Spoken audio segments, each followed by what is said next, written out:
यो video start गर्नुभन्दा अगाडि हजुरले JP online banking sign up गर्नुभएको छैन भने पहिला साइन अप गर्नु होला। मैले कसरी गर्ने भन्ने बारेमा भिडियो बनाएको छु, तल डिस्क्रिप्सनमा गएर चेक गर्नु होला है त।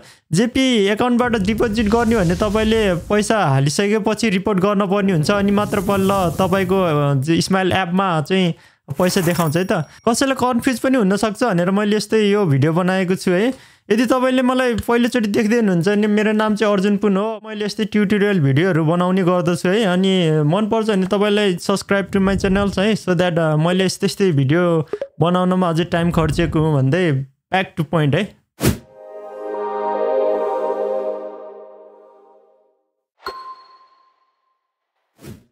अब मैले जेपी एपबाट मैले स्माइल एकाउन्टमा पैसा डिपोजिट गर्न गइरहेको छु। त्यसको लागि तपाईँले स्माइल एप ओपन गर्नुपर्ने हुन्छ होइन। ओपन गरेर यो डिपोजिट भन्ने आइकन छ त्यसमा चाहिँ ट्याप गर्नुहोस्, अनि त्यो गरेपछि युज डाइरेक्ट एटिएम काउन्टर छ नि यसमा सिलेक्ट गरिसकेपछि फ्रम जेपिएम ब्याङ्क भनेर दिएको छ नि, यो एकाउन्ट डिटेल्सहरू चाहिँ नोट गरेर राख्नुहोस् है त।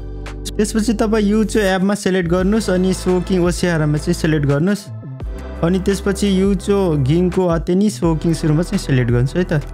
नेक्स्ट गरेर तपाईँ किगो बाङ्गोमा चाहिँ सिलेक्ट गरेर नेक्स्ट गर्नुहोस् है। नेक्स्ट गरेपछि तपाईँले अघि नोट गर्नुभएको इन्स्टिट्युसन कोड अनि एकाउन्ट नम्बर हान्न पर्ने हुन्छ। हानिसकेपछि तपाईँले कति पैसा ट्रान्सफर गर्ने नम्बर हाल्नुहोस्, अनि त्यसपछि खाकुनिनमा ट्याप गर्नुहोस् है त।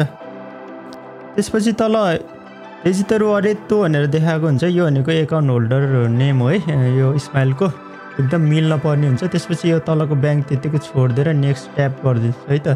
त्यसपछि आपुरी हो कि दोस्रो भनेर देखाएको हुन्छ, यो भनेको अथेन्टिकेसन एप है जेपीको हो, युचो निन्सो आपुरी भन्दछ है। यदि तपाईँले यो एप डाउनलोड गर्नुभएको छ भने तपाईँले एप डाउनलोड गरेर सेटिङ मिलाउन पर्ने हुन्छ। तल डिस्क्रिप्सनमा पनि दिनेछु है, त्यहाँबाट गएर चेक गर्नुहोस् होला अनि सेटिङ मिलाउनुहोस् होला है त। तपाईँले पहिले नै सेट गर्नुभएको छ भने तपाईँको एप कोड हाल्नेर अनि त्यसपछि सोन इनमा ट्याप गरेर गर्नुहोस् है त। त्यसपछि तपाईँको फेस चेक गर्छ, अथेन्टिकेट गर्छ, अनि त्यसपछि सोकिङ सारेमास्ता भनेर देखाउँछ है। यो चाहिँ क्याप्चर गरेर सेभ गर्नुहोस् है त। अनि एपमा गएर रिपोर्ट डिपोजिटमा चाहिँ ट्याप गर्नुहोस्, अनि त्यसपछि तपाईँले अघि स्क्रिन क्याप्चर गर्नुभएको रसिद अपलोड गरिदिनुहोस् है त।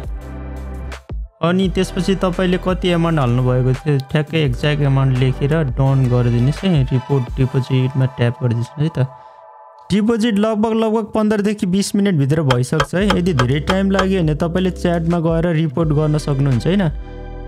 तपाईँले च्याट नेपालीमा पनि गर्न सक्नुहुन्छ, अनि कुनै पनि प्रब्लमहरू आयो भने तपाईँले यसमा गएर रिपोर्ट गर्नुहोस् होला है त।